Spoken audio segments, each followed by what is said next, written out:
again. We love our opening of song. We really do. And we love to dance. Hi, everybody. Welcome to If These Walls Could Talk. I'm Wendy Stuart. You are? All day long. Well, then that must make me Tym Moss. You must be Tym Moss. And you know, the reason we're dancing is last night was unbelievable here at PANGEA, where we live stream from. We celebrated the 35th anniversary here. How incredible was this? There was incredible performances in the cabaret room up front. You looked everywhere you looked. Kevin Mahoney from Tweeds put on an incredible show hosted by Flotilla DeBarge. John Kelly was here. Penny Arcade was here. I mean, I could just, Tym Moss came and went. You made a little cameo. Like I do every now and then, come and go. That's our Tim. Gotta love him. But it was such a wonderful evening, and to be able to celebrate this incredible place where we live stream from. And it was just talent overload. It was talent overload. I like that. Performances and music and singing and jokes, and it was storytelling. It was just amazing. And Kobe Cole launched his disco party, which is going to be once a month here at PANGEA, and the next one, I believe, yes, it is November 11th at 9:30. So be there or be square. You're going to have a blast. Absolutely. Yes. I am hung over today. Oh my God.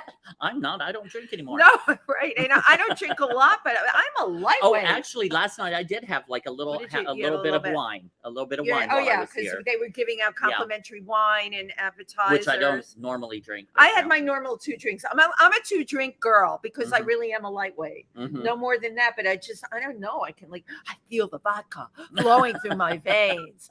Well, we got...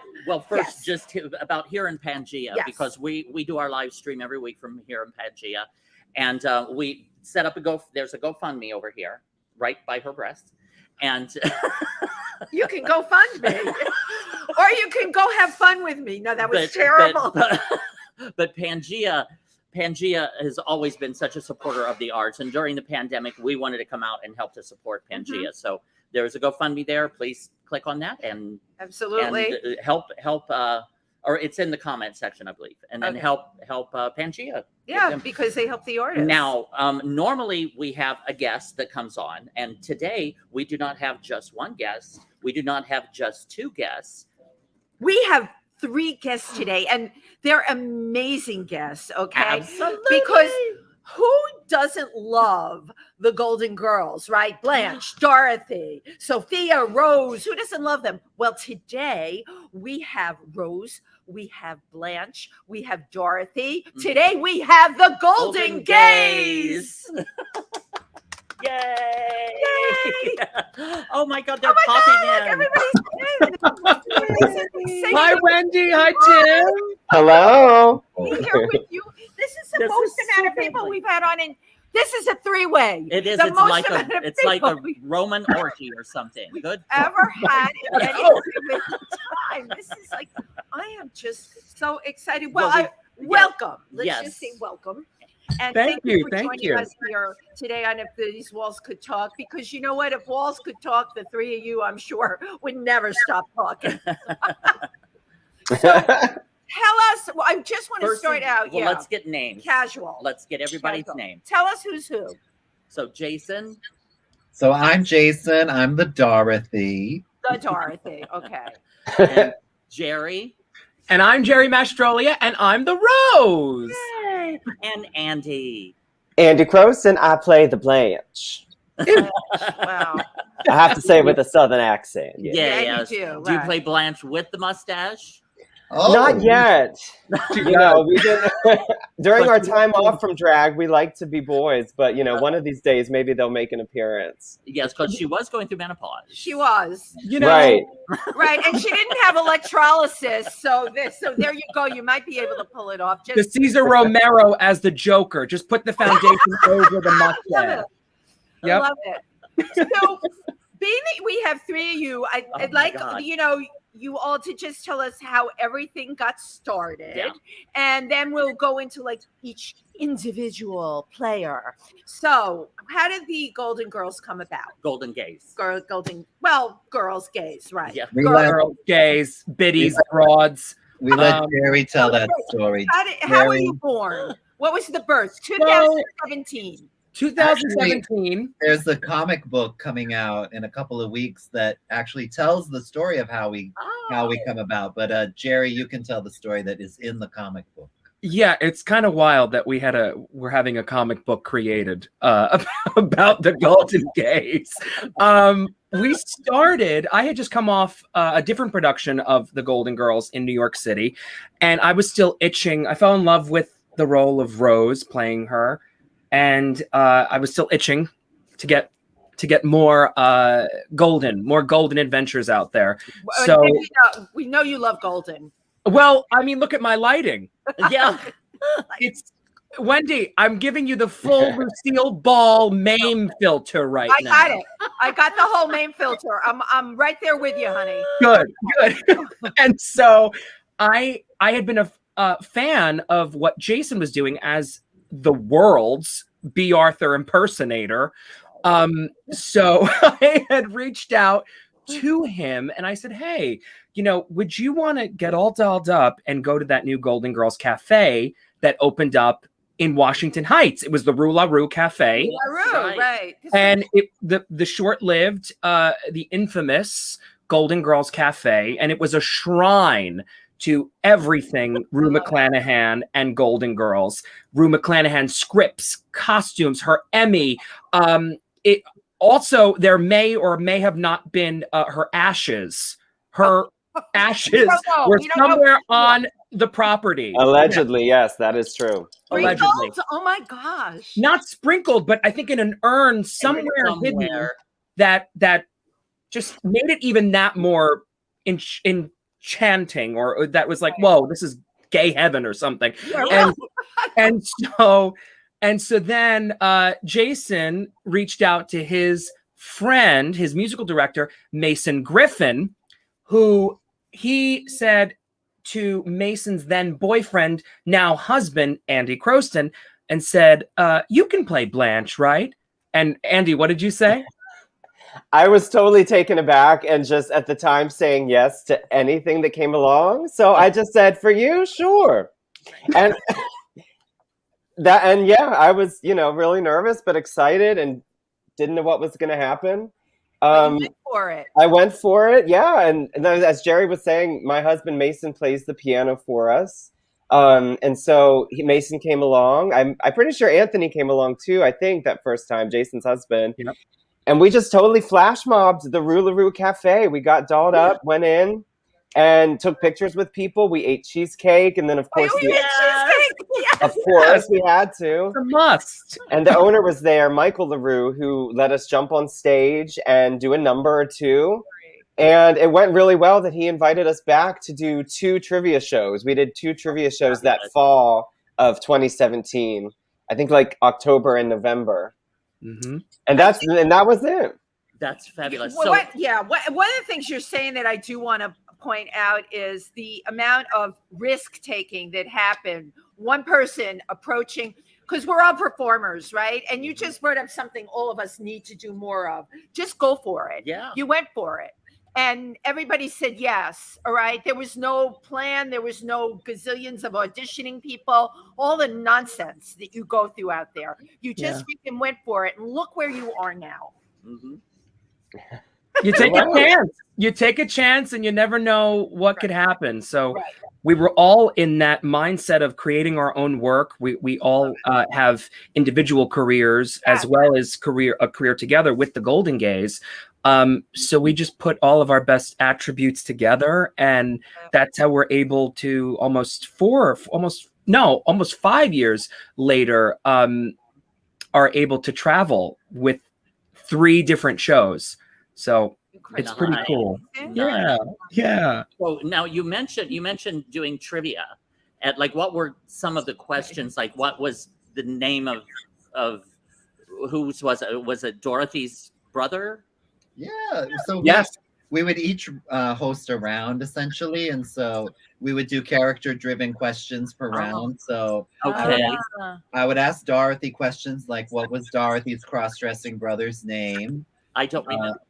And then it was Phil the crossdresser. Phil the crossdresser. and then we'd sing a song, and then I'd sing a song in my round, and then I would run off stage, and we were like using these paper ballots, and we would like scramble to like count them over at the counter. Yeah. Right. Oh God, listen. I love it. We live and learn, and then it would move on, and then Rose would do her round, so she would ask more Rose-centered questions. So ask each one of you ask one. What would be a Rose trivia question? Oh yeah, that's a good question. What was the dessert that wasn't exactly apple and wasn't exactly peach pie that was infamous in St. Olaf? There you go, Tim. What is it? Well, it wasn't cobbler because that would be too easy. Rhubarb. It would have to be like herring. Hey, yes, herring. Ding, ding, ding, ding, ding, ding, ding. Does he win something? Does he get something? He answers. You get a virtual gem, baby. Gem. Gem. Oh.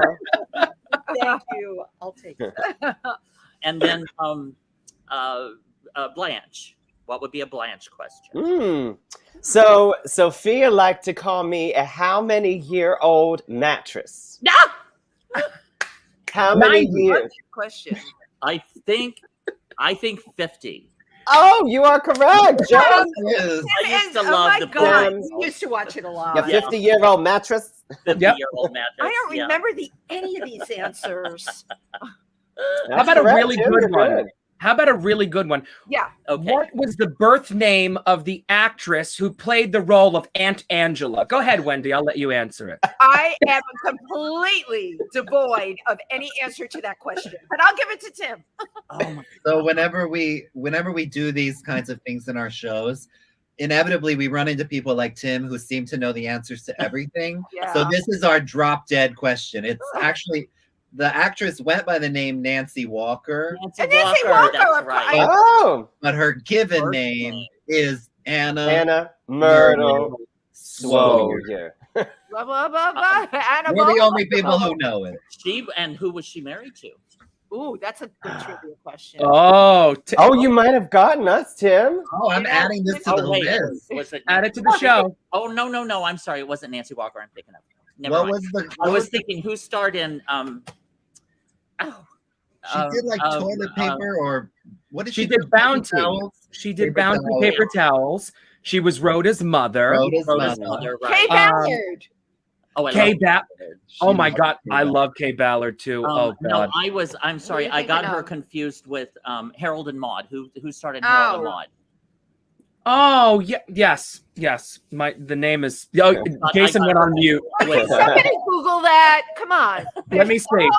Somebody put it in the comments section. I'm gonna look in my I'm gonna look in my internet machine here. You got one of those. I do, don't you know? Now you're gonna make me get the character. Just so modern. I take it. You know what? I always say my daughter Gunilla, Ruth Gordon. Ruth Gordon. Yes. Ruth Gordon. Now, do you know who Ruth Gordon was married to? Oh, you know this. Oh, Rick Cook just said Ruth Gordon. Yeah. Yes. Who was she married to? She was married to Call in. Either. Oh yeah, I'll let them say. Yeah. Okay. Go ahead. Let them say We'll test them. Yeah. Okay. This feels like we're back in our virtual live shows, doesn't it, girls? That we did every week during the pandemic. I was going to say, did you do virtual shows? We jumped right on board as soon as things shut down. That next week, we said, let's do it. And we started doing them on Mondays. And we went live every Monday for almost an entire year. Nice. I love it. Good for you. Do you do sketches or scenes from the Golden Girls? Like word for word, like the scenes from there or scripts from there or not so much word for word. When we not for the live shows, it was more of a talk show. It was like a Golden Gaze talk show. We would have someone who was involved with the show. We had writer Stan Zimmerman. We had a gentleman by the name of George Dvorsky who worked with Rue McClanahan on stage. Very, very handsome lad. We were all loving him. And but when this come to the live shows, it's an equal amount of source material from the show. And then our own curated material. Nice. Because in my most humble opinion, if I wanted to do the word for word, I would stay home and watch the Golden Girls on right. Hulu or on DVD. It's so it's almost like a in this world that we live in. Yeah, you want to kind of you got to get that audience and you got to make them come out of the house to see live entertainment. Yes, I know what you mean. Absolutely. So I'm just kind of interested in knowing the obviously you all have a passion for the Golden Girls.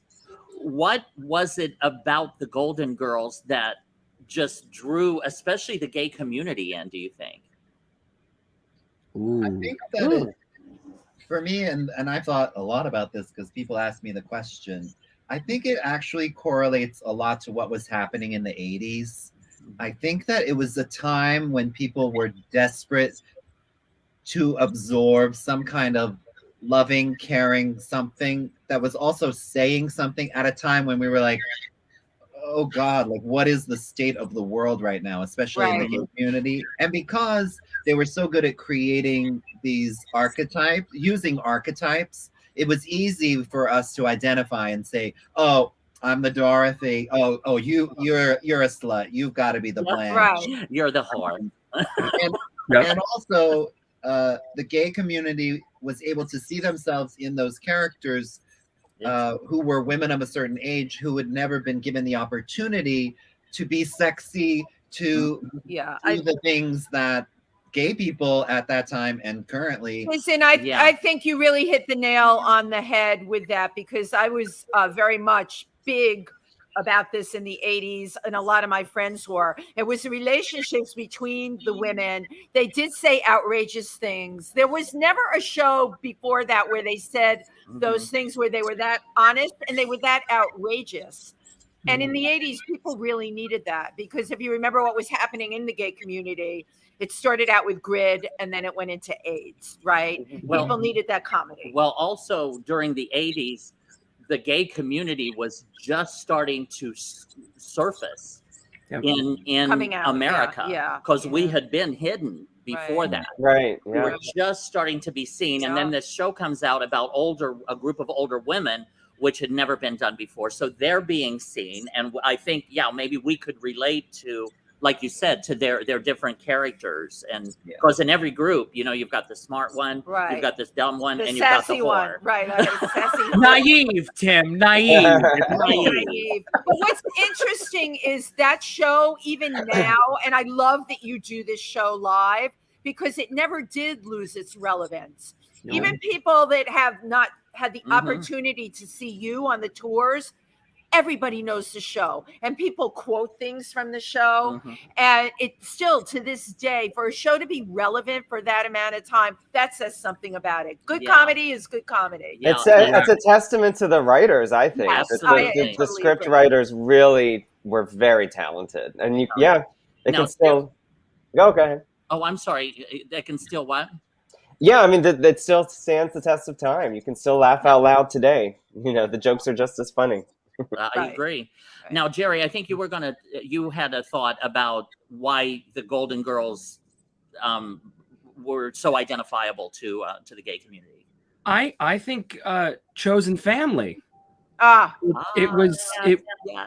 Yeah, they found each other when life threw them a curveball, and that also goes hand in hand with what we've always been as the queer community, where it's just we have to find our tribe. You have to find your people. Right, exactly. No matter what background you come from, you kind of all come together and find each other. And that's kind of how we worked as the Golden Gays. We were saying yes, and we were just trying all these different avenues as actors with our own individual projects. And the Golden Girls just turned 36 years old, and they're still everywhere. So it's pop culture. It's nostalgic. You go to any gift shop. We are so lucky that we're able to go to Comic-Con this year at the Rabbit Center, and so the Golden Girls at Comic-Con. It's just it goes hand in hand with what the nostalgic and pop culture, like I said. And so it's just really cool to see it live and continue, and generations are being introduced to it. And so it's a lot of fun, and we're very lucky to do it. And just real quick, I love your background. It's the living room, the Golden Girls living room. Oh, I love it. Well, you know what? I needed a few days off. So, yeah, I needed a few days off. I came down here to Miami. The girls let me have the house for the entire weekend by myself. Yes. So I'm going to see if my boyfriend Miles Weber will come over. Now, I wanted to ask you about your writing process, like the show that you just finished up, Hot Flashbacks. How long did it take you, first of all, to put together the material for that? What is the process of you all working together? So the chaos. The first time, it's still happening. we still tweak it. Yeah, so a venue down the shore in New Jersey asked me if, because they knew I was doing stuff called the Golden Gaze. They had hired me as a Bea Arthur impersonator, but they were like, "Do you have a show? You have like a full show that you could do here?" And I said, "Yes, we do." And love it. So what we did was we took pieces of what we had created at Rue La Rue, where it's like, okay, we're going to each have a solo, and then there'll be a group number, and then there'll be some kind of story. And so we kind of modeled it around one of our favorite episodes, which is the episode where they go to the piano bar called The Rusty Anchor. Yeah. And so we're like, okay, so we'll kind of base it around that.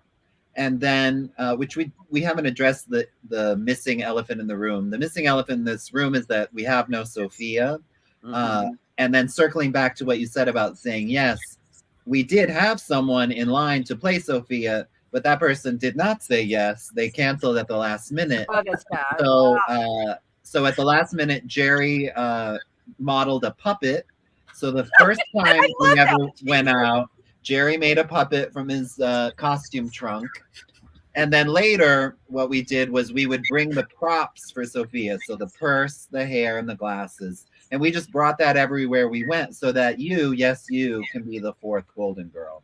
So then we built that into this show because we had a venue that was interested. And so we just made it an adventure where we sort of hot flash back to different points in the show looking for Sophia, who has gone missing. And so that was... So that's really clever. The hot flashback. I mean, come on, that's great. Thank you. Well, and then so we did that one or two times. And then we were like, some of these pieces are not in the right order. So then Andy took what I had originally modeled together and was like, what if we put this over here and this over there? And then what if we, I don't know, make it make sense? And, actually create an arc of a beginning, middle, and an end. Yeah. And then slowly over the past 4 years, we have said, that number's out.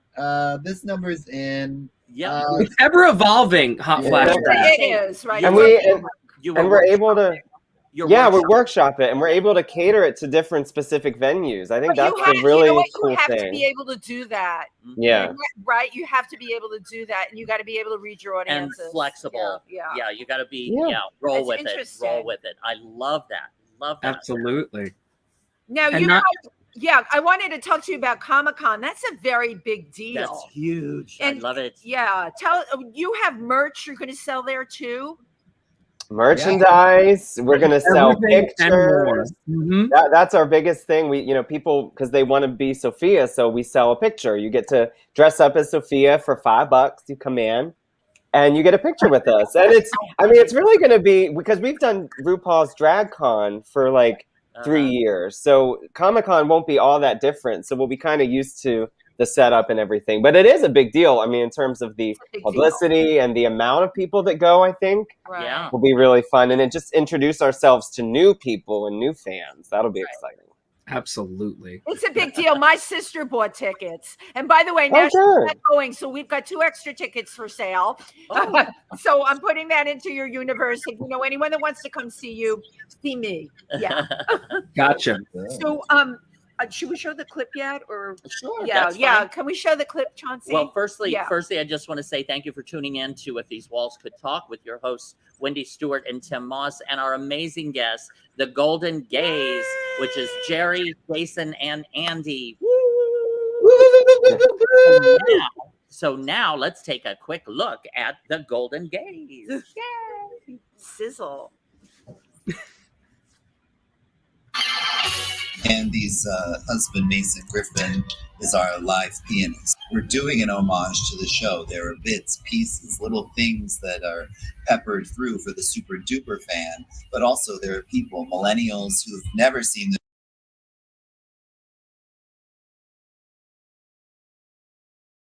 later. We can fix that in post. The show, or have only seen the show a little bit, who come and have an amazing experience.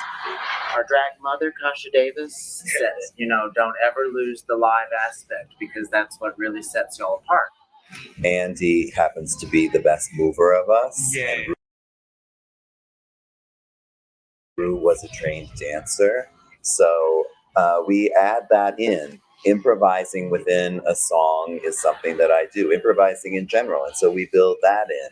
And Gerry looks nice. In the morning, we have 3 different shows that we've created over the past 3 years. Drag is a commentary on what's happening now, and also it's a commentary on gender, on sort of maybe sexual roles, all of that stuff. Leave your pride at the door. And bring cash. Go to that was go to ATM. How did you know? We were all ready. We were all ready. Bring in dollars. Although now we take Venmo and we just have so much laughter and love to share with the world, and this is just one of the ways that we do it. And if there's any TV money out there, we'll take it. Put 4 gay guys together, and you're gonna get a lot of personalities, a lot of opinions, and we all do have our personalities and opinions, but at the end of the day, we put them together to work as one cohesive unit, and to do that at the speed in which we did it is mind-blowing. We got together in June of 2017 at the Rue Cafe with just wanting to have a good time and bring joy and bring that sense of love and togetherness and just surprise all these people having their cheesecake. And we did, and now we're able to travel the country with this. And that's the part that I'm most proud of.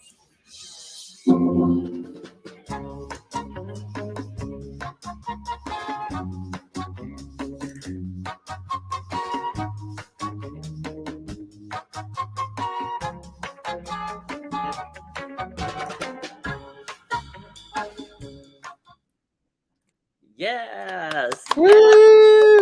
I love your promo reel. I think it's really terrific.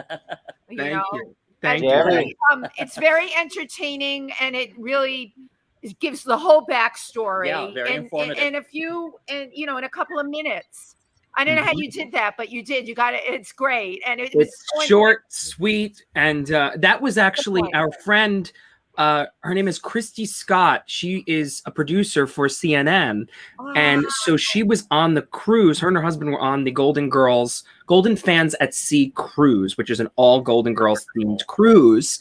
And so she went as a lover of the Golden Girls, but also to write about it on CNN. So she was so fabulous. Shout out to her for letting us have that footage and work with it. Absolutely. It was wonderful. So now where was the cruise? Like what cruise line and where did you go on that? Go ahead, booking Blanche. Yeah, I believe it's Carnival Cruise Line. Celebrity cruise. Celebrity. Oh, sorry. Nice. Don't tell Chad. Celebrity Cruises, and it left from Miami, where the Golden Girls are from, and then it sailed to Mexico.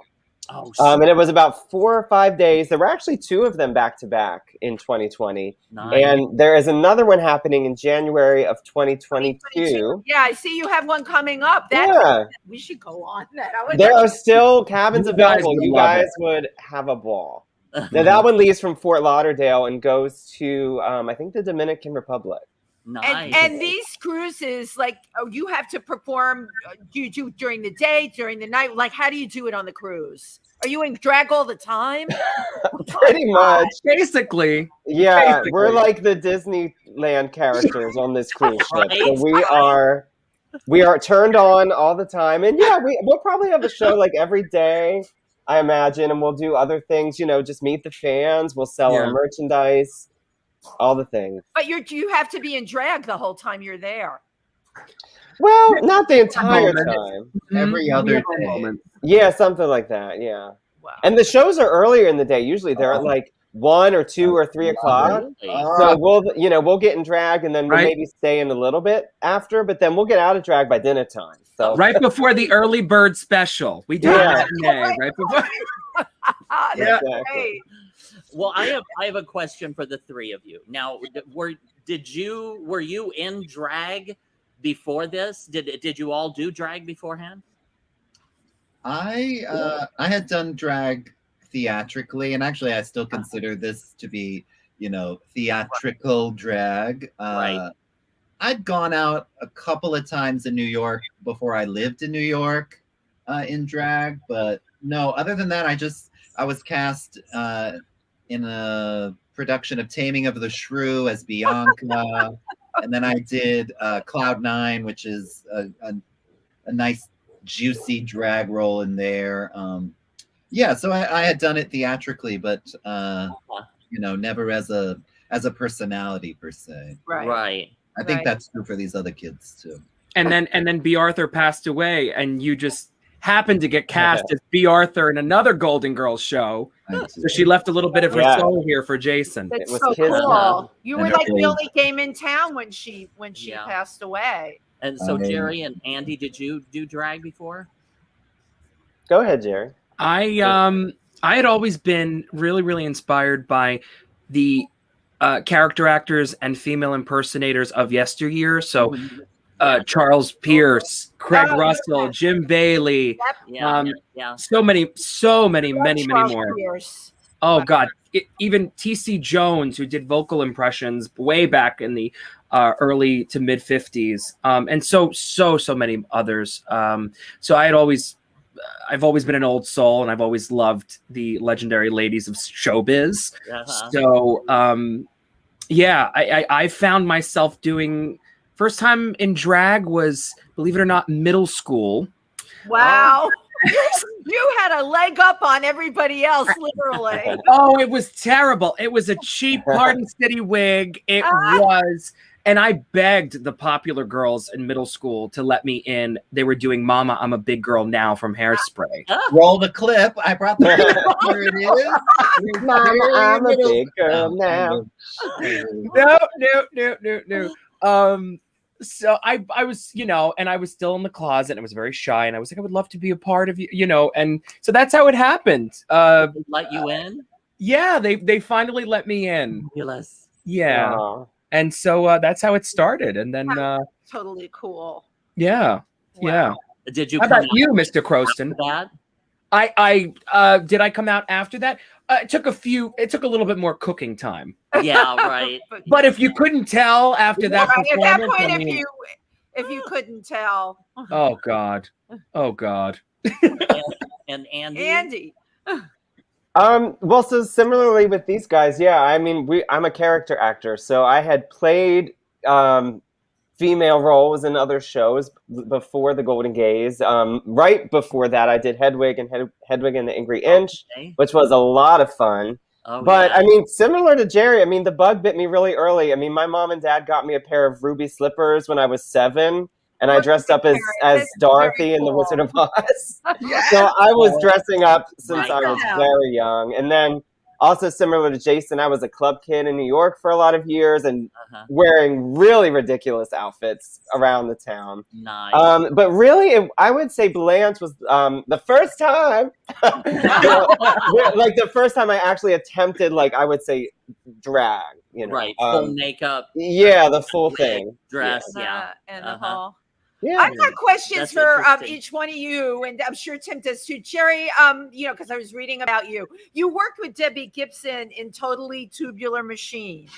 What was it? I know, of course. Look at Jason laughing. Totally. The name itself is great. She was. Continue with your question. I'm sorry, that was funny. Okay, yeah, and what was it like working with Debbie Gibson? She's a doll. She's doll baby. Yeah, she was. It was a show that we did at the Culture Club on West 39th Street. I remember Culture Club, right? It was so cool. It was such a cool building. It was a 3-story dance club. Yep, I was there. I mean, it was amazing and would do so well. Robert Watman, my friend who owned it, you know, it was just that period of people just didn't go out. They didn't go out to go clubbing or dancing or and now with all the shows that are like 80s themed and Stranger Things is huge and so many others, I think a lot of this newer generation would really dig that kind of totally eat it up musical experience. And so that was a lot of fun, and she was such a sweetheart. Was that the first celebrity you ever worked with? I believe it or not, may she rest in peace, Barbara Cook. You're kidding. Wow. How I was able to escort her on stage, which was kind of cool. Yeah, I got to. Huge. I mean, and she invited me to her pre-show circle with her band, and she went around and she gave everyone a kiss, and she said, "Thank you for doing this. Wow. Have fun." And I'm like, oh my God, a Broadway legend just thanked me and invited me to her circle. I'm nobody. I'm just bringing her onto the stage. I'm just escorting her. And that was another cool theatrical New York moment. Oh, yeah. When she died. Really? And then oh my God. As they all do. You're awful. One night with you, and then they're out the door, literally, and 6 feet under. No, that was so awful. Now, Andy, we've gotten a little. Andy, my curiosity question for you. So I figured you were a club kid and I was too, and still am. How pathetic is that? But 40 years of clubbing. Yeah. Haven't 40 still years. Going yeah, strong. still going strong. I can't do 2 nights a week. Well, sometimes I do 2 nights a week. But let's talk about you. What was it like working at Pat Field's for you? Oh, that was one of the most creatively rewarding times of my life, working with Patricia Field and getting to work in fashion and the club kids that inspired me. I mean, who were the club kids that inspired you? I'm curious. Well, I went to a lot of parties with Suzanne Bartsch. You know, one of yes, she is an absolute New York legend. So I would follow her parties all around and just meet people there. Kenny, Amanda Lepore, Kay Von Zand, you know, Richie Rich. Yeah. I know Richie. I know all of those people. Their names. And Suzanne's still going strong. She is still going and as fabulous as ever. She's unbelievable. Yeah. Really incredible. Have you been to her new club in the city? She's doing that cabaret night, the Friday night cabaret. Have you gone to that yet? Not yet. I really want to. The ones I usually go to is On Top at the Standard Hotel, LeBain. Standard, LeBain, yeah. Oh man, I could tell you a lot of fun nights there. But you asked me about Pat Field specifically. Yeah, so going from the club kids, I thought like, okay, how can I find a job where I can sort of be creatively inspired and still be around all these people? And I stumbled upon Patricia Field, and that's where all those people shop. You know, they come in during the day, get their outfits. Celebrities come there to get styled for music videos. So I thought this was so cool, and I got to work in this fabulous setting, meet the most amazing people, and that time of my life I really think of very, very fondly because it like opened me up in ways that I had never thought about, that I could do these sort of things, that I could be this free and wild and fun, and I still carry that with me in a lot of ways. You know, I find ways to insert those creative references into my work. No. So that's fab. So cool. And Jason? Yes, I never worked with Pat Fields, and I did not kill Barbara Cook. Thank you. Thank you so much. Innocent until proven guilty. Yes. Jason is innocent. Jason, tell us a little bit. I know a little bit about you, of course, from before, but share with our audience today about your squeaky clean, scrubbed early beginnings. Keep laughing. What comes to mind is I wanted to play one of the princes in Into the Woods. and the costumer. I was working in the costume shop, kind of like as my apprenticeship, and the costumer was like, "Jason, face it, you're never gonna play a prince in Into the Woods, and as soon as you like figure that out, you know, you'll be better off." And I was like, "How dare you!" Slap. And actually, that bitch was right. So, I mean, once I figured that, I was like, you know what? She's right. I would rather be like, you know, the mysterious man or the steward or, you know, the character-y roles. Oh, okay. 'Cause I was just going to say, because what you might do is the Golden Gaze presents Into the Woods. That way you can play whatever role you want. Good idea. Tim Moss is a guy with ideas. I think that's genius. Oh my God. There you go. Right. There you go. I call the witch. I'm already writing it. I'm already writing it. And as we speak, it'll be written by the time the show's over, Tim. That is a stellar idea. Oh, I love that. I love that. And again, you're just, all of you, you're just so open to new ideas and new things. And that's such a beautiful soul. Totally it's a great way to be, a very creative soul. Oh, we have some people that have checked in too today. Well, Margot Chris Channing, yes. says fun. We love Margot Channing. And Chris Avery Bennett sent a whole row of hearts. And Nick Lyon says, love the Golden Gaze. Amelia, I can never see AB Studio. Emily Lesbanes says hello to everyone. So, yay. And I want a shout out to Margot Channing, who is going to be performing in November at PANGEA. If she types it in the comments, we'll even announce the date. I can't remember the date in November. I don't remember. Yeah, but going to be here in November. Yeah. We're all about, all of our friends are in this industry. What I love is your success, because you all came here to be actors, right? Everyone comes here to be an actor. It has turned, I'm going to say it, it's such a shit show. I bitched him all the time. I had an audition the other day for Parks and Recreation. This is what the audition was. They sent me a script. I thought there were pages missing. It was one word. I was a bartender who says, well, that was okay.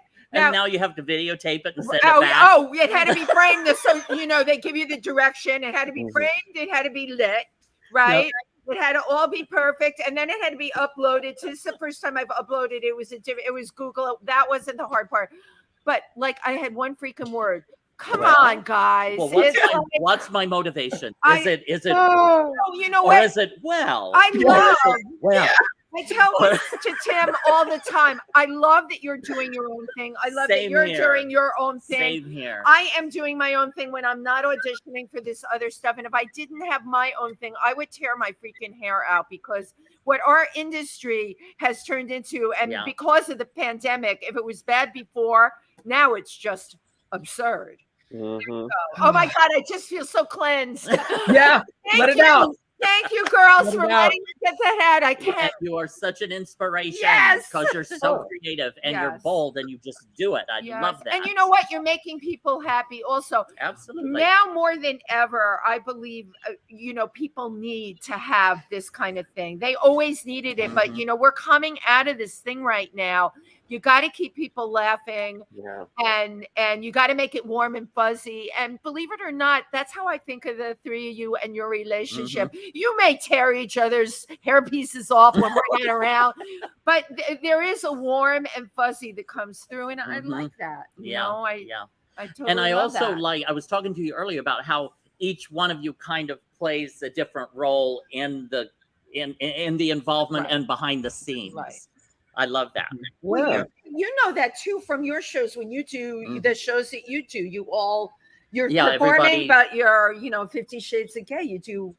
Sharing as performers, you have to put on a lot of different hats. Many, a bevy of different hats. Andy, right on cue. That was very good. Does anyone still wear? Because you worked in Hershey Park. You know. Yes, that went out of left field. Yes, Girl, I read everything because I love doing this and I love learning. I'm curious, right? So I love Hershey Park. What was that like? None of you worked in Disney? I didn't read that in the bios. Right? No Disney. How did you all miss that? It seems like the perfect progression. Andy at least hit Hershey Park. I did hit Hershey. Well, we'll be at Disney one day. Listen, we're already halfway to Disney characters. So listen, when they call us up, they own the Golden Girls. They do own it. Okay. They do own it. So they'll stop harassing us and they'll just say, "Come on, come down. We'll pay you." Have you been? Have you gotten involved with any kind of copyright infringement or that kind of stuff? I'm curious. We try and be careful, but what we do falls nicely under the parody umbrella. Parody. We do. Well, we had been posting, like many other Golden Girls fans, on Instagram.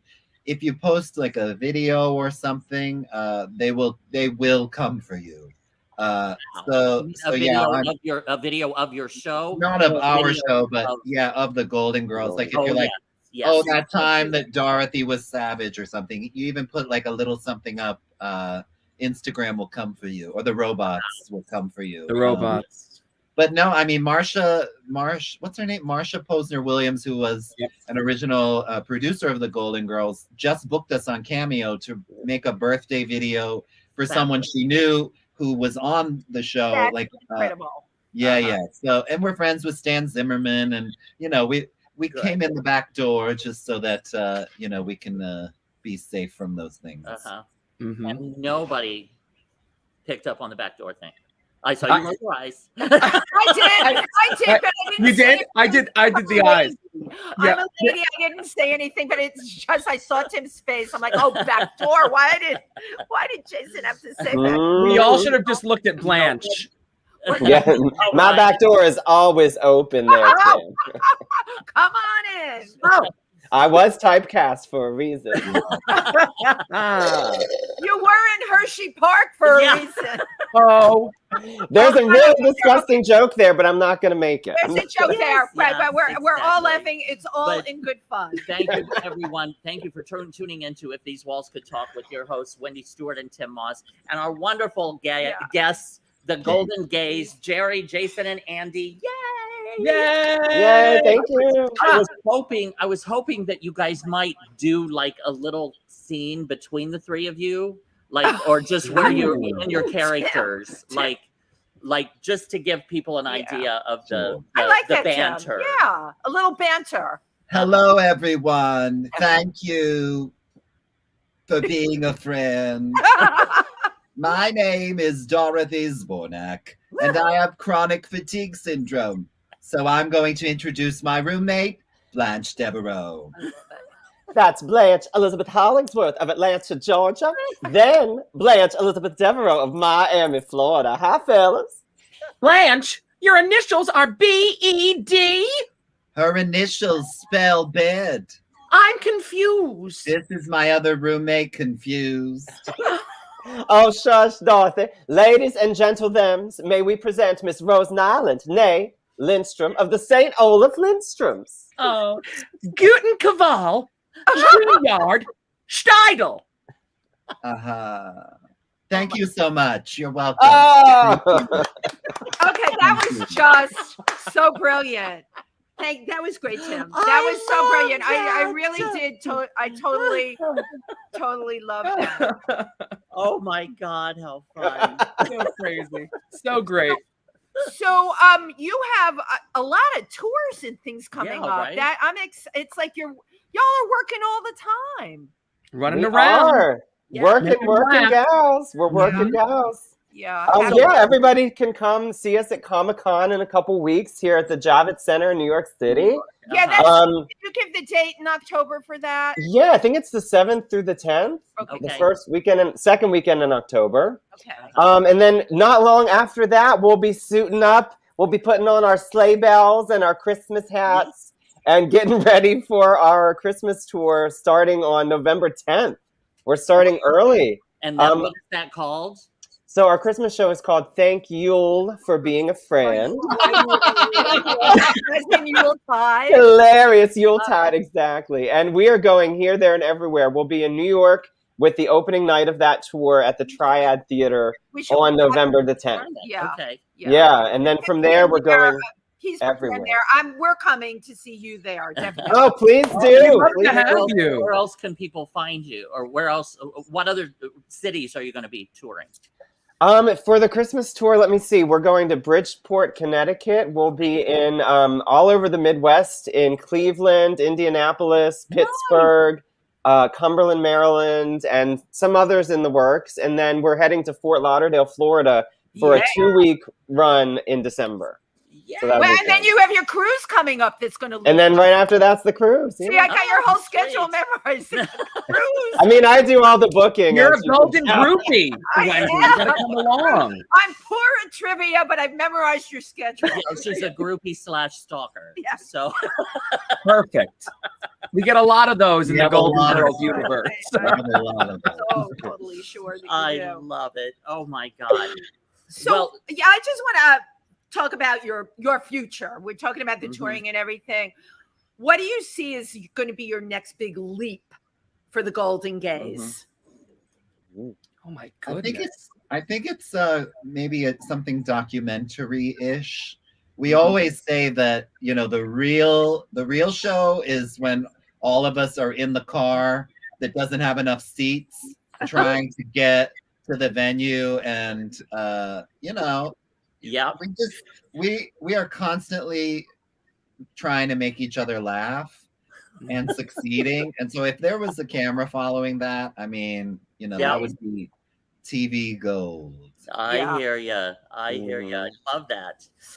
So now, what's that? Go ahead. Oh, I said I agree. I agree with that. There's the shenanigans that happen on the road and behind the scenes. It's joyful, and we have a lot of fun. We have a lot of fun with each other and with the different audiences that we get to perform for. It's great. I think the idea of a documentary, in my humble opinion, I think the idea of a documentary is really great. Yeah. You know. And again, behind the scenes and trying to get ready, and the time is ticking, and you know, all of that. Yeah, it's all. It's a traveling circus. It really is. Yeah. So with such this dense schedule, this goes for every actor. What happens to one's solo career when they're working so much in an ensemble, a successful ensemble? Like, what happens to the solo career? Well, I think we're all learning how to pepper that in between, you know, the things. You know, we do have some time. We do, believe it or not, we do have some time off between little tours. Like right now, we have about a month or so, you know, and then like in the spring, I think like January, February will be kind of slow, maybe depending on what happens. So we pepper in gigs in between all of that. And we actually did just recently this year sign with a manager who is working behind the scenes as well for not only the group, but for each of us individually. And he, you know, working on getting us auditions for Parks and Rec or TV shows or whatever. Law and Order, Blue Bloods. Yeah. So, you know, we all still do our own thing too. Yeah. And Andy just did, during quarantine, he did a fabulous Wizard of Oz themed solo act. And it was so much fun. Darling. It was so great. Well, be sure to keep us informed both of the Golden Gaze schedule and each individual schedule, because I would love to catch your acts. I would love to see you all again together or individually. Absolutely, absolutely. We'll keep you in the loop, of course. The loop. Absolutely. I want to be in the loop. Now, how can people find out everything there is to know about the Golden Gaze? Oh, I'll do that as your current reigning social media queen. Kinda. You can follow all of our shenanigans at thegoldengazenyc.com, and that'll take you everywhere you need to go. The TikTok, the Instagramma, the book face. Those are all her jokes. And beyond. We also have we're also on the Patreon, where you can get a whole slew of behind the scenes content, merchandise, and perks and tidbits galore. We're going to Comic-Con. There's a lot of things happening, a lot of things in the works that we're very ecstatic for. And your website is quite terrific. I have to say, it's filled with content, but it doesn't overwhelm you. You can find out exactly who you are, what you are. There's video on there, but it's all easy. I need easy, okay? And it is so user friendly. So whoever put the website together did a fabulous job, I have to say. Jason, right? Yeah, very much. It was the same idea as when I wrote that script and then you made it work. I put all the stuff in a place and then Gerry said, can you move that and then move that? And then cool. I said, well, you could just take on this project. Thank you. Yep. Yep. Much. I love your teamwork. I love that. Everybody brings their something to the party. Strong arm. Yeah. And you all work together and help each other. I love that. Absolutely. Two quick things. Because firstly, thank you so much for joining us here today. I want each of you to go around in your character and tell us say whatever you want to say to the audience. So go ahead, Dorothy. I love this. All right, Wendy. Right after this, I want you to go out and get yourself some ice cream or commit a felony. In the car. You choose. Oh my God. And Blanche. Well, I am jumpier than a virgin out of prison rodeo. Tim and Wendy, this has been so much fun. Thank you for having us. Now I'll send it over to that dum-dum to my right. Naive, Blanche, naive, you 50-year-old mattress. Now, back in St. Olaf, my grandparents got together because of a love potion. Come to think of it, it wasn't really a love potion. It was more of a foot salve that Grandpa accidentally swallowed. And the nurse at the hospital, she was new, and she pumped his stuff. And anyway, I think I'm getting ahead of myself here. I love how you guys tune out. They just leave. Yeah, that's a lot of fun when Rose goes on her tangents or Dorothy will, we love the live audience aspect. We all come from that background. And so the more playtime, the better. We will wait there. Jason will wait there for 45 minutes in order for the joke. Wait. That's with a look or a gesture. Yeah, with a look and skill, I'm sure. Blanche will ride anybody in that audience for $1. He's not wrong. And me, like I said, I'm naive. I'm barely there. No. Big hair. Let's say, not that you're naive or stupid, but you're sweet. You're the sweet one. What does they say in the South? Bless her heart. Bless her heart. No, Gerry's really great at the Carol Burnett moments. She's good at finding those this is a gag or this is a bit that's gonna really work. And she's like, this is it. We're gonna ride this. I ride the audience. She rides the bits. The bits. The more shtick, the better. Are you a big Carol Burnett fan? You're a big Carol Burnett fan? Oh my God. Yes, and yes. She is amazing. And Andy, I read that your early influence was the Three Stooges. We can just pass over that. I mean, I'll take it too, but I think that was probably Gerry. That might have been that was my first introduction to because my family's off Gerry, the boat. that was you. Yeah, my family's off the boat Italian. So what they had in Italy was the Three Stooges and Three's Company. So it was them learning the language and the American culture through classic TV sitcoms. You right, love it. So that's really kind of the introduction. And then now I love a bunch of old, dead Hollywood legends. And some say unhealthy. I say no. It's great. It's great. One of my early inspirations was Lucille Ball. I mean, I would watch I Love Lucy. That's my number one. I mean, I couldn't believe I remember watching Nick at Night in middle school, and I could not believe the comedy, just laughing and laughing. I mean, she was brilliant. Still funny today. So funny. Yeah. Very human comedy. Absolutely. Jason, what was that classic TV sitcom or classic entertainment moment that got you? Honestly, mine was Matlock. Matlock. I always wanted to be Matlock. Wow. Jason, I would have never expected that. And now, I mean, who could say that I'm not Matt? Exactly. That's right. Wow. Absolutely. That's like, I would have never pulled that out of the hat for you, but Gunsmoke. Well, once again, thank you for tuning into If These Walls Could Talk with your hosts, Wendy Stuart and Tym Moss, and our wonderful, incredible guests, the Golden Gays, Gerry, Jason, and Andy. So please go to, it's thegoldengaysnyc.com. That's it. Correct? Yep. You got it, baby. Goldengaysnyc.com. Now, to take us out, I'll let you finish, but I would like for each one of you to, in your heart, what does being a part of the Golden Gays mean to you? Like, what has this experience been for you? We'll change it up a little bit. How about Gerry? Start with Gerry. Rewarding and educational. And this was really the first time in my existence that I was able to find my little chosen family was through the creation of the Golden Gays. There's not much happening, where I grew up in Hodunk, Jersey. So,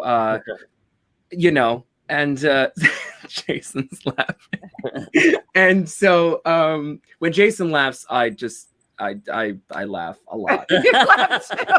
And but somebody else talk.